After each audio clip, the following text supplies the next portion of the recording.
Well, to understand the historic, apocalyptic, worst ever firestorm in Los Angeles, you can begin with the thought of what a hurricane would be without the wind. It would be a rainstorm. It could be a heavy rainstorm, but never more than a rainstorm. The water might find some leaks in your roof. There might be some huge puddles out there on the road that you can't drive through if it's a really, really bad rainstorm. But there would be very, very little actual destruction in a hurricane without wind, a rainstorm. Wind is the single most destructive force that exists in our natural elements. The destructive force of a hurricane is in the wind, not the rain. The wind speed is what you fear in a hurricane. The wind speed is what they keep reporting to you. The wind speed is what can kill you. That's why they want you to know it. The wind is what you're fleeing when you're evacuating a hurricane. The wind can sink the biggest ships ever built. The ocean doesn't sink those ships. The wind does. The wind creates those giant waves that can sink those ships. The wind can down airplanes. The wind can rip the roof off a building. A funnel of wind called a tornado can knock down everything in its path.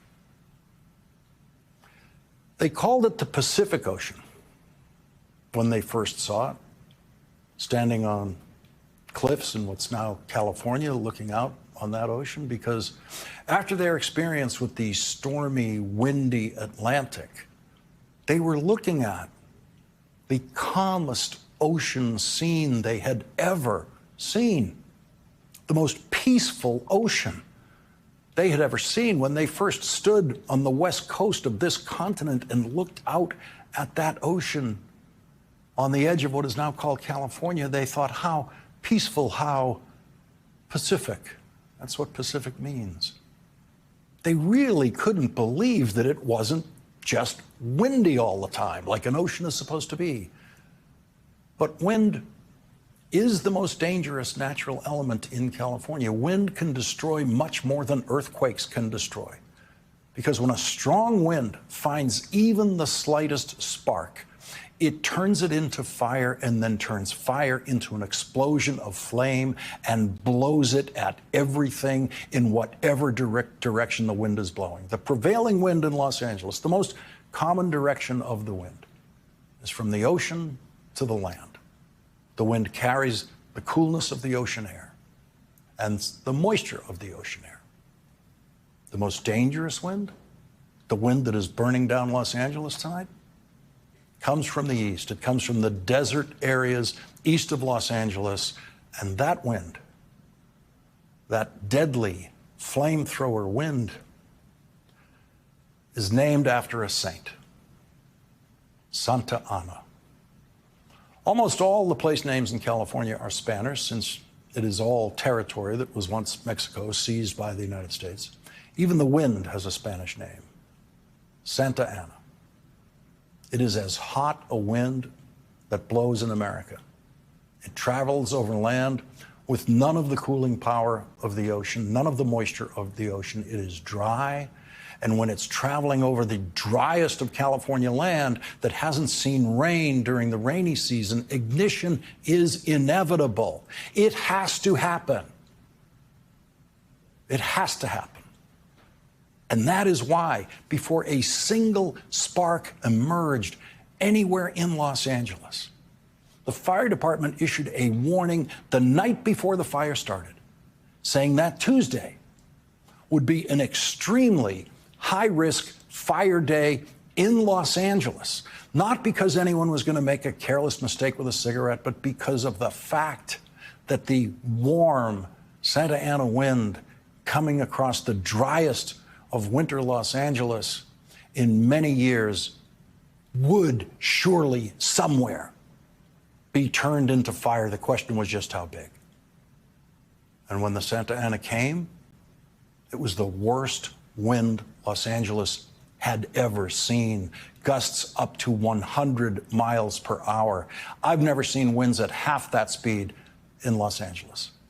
Gusting winds at hurricane levels, a hurricane with no rain, a hurricane with only the destructive power of wind until that wind found a spark. And then, instead of delivering rain, that wind, that hurricane force wind, helps the kind of wind that whips at you during a hurricane, whips rain at you during a hurricane. Instead of whipping snow at you as it does during a blizzard, that wind, the Santa Ana wind, delivered what it's famous for.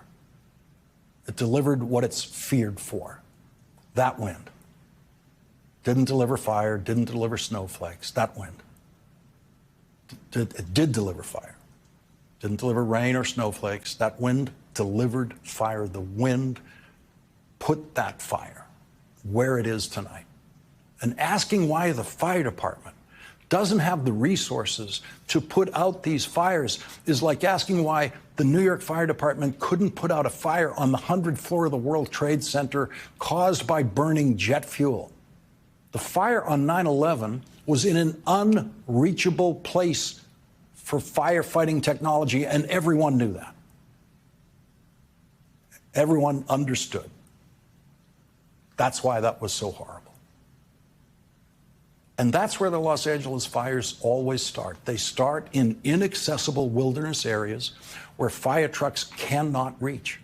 It takes a while for people to know that there is even a fire happening in those places, and by that time, it's already raging toward homes. And the fire department starts on these fires as far behind a Santa Ana wind fire as the New York Fire Department was behind when they rushed toward the World Trade Center. There was nothing that they could do on 9/11. And that is a human truth that some people refuse to learn. Every once in a while, there's nothing that we can do. It is not within our human power. Every once in a while, something happens that is beyond our control. And yes, sometimes that's fire. Everyone knows when hurricanes stop. Hurricanes stop when the winds stop. No one has ever stopped a hurricane. That's what's happening in Los Angeles. It is a hurricane without the rain. It is a hurricane with fire. The hurricane can only stop when the wind stops. In the meantime, the firefighters are doing as heroic a job as firefighters have ever done in the face of a California fire. Everything that I have just told you about Los Angeles fires has been true for every day of our lives. And quite understandably, most people outside of Los Angeles, outside of California, don't really understand that. The brilliant writer Joan Didion moved to Los Angeles from New York at the peak of her writing career. She was from Sacramento, so she knew a bit of what she was getting into in Los Angeles, where she added screenwriting to her literary workload. And 57 years ago, in Slouching Towards Bethlehem, Joan Didion wrote, "Los Angeles weather is the weather of catastrophe, of apocalypse.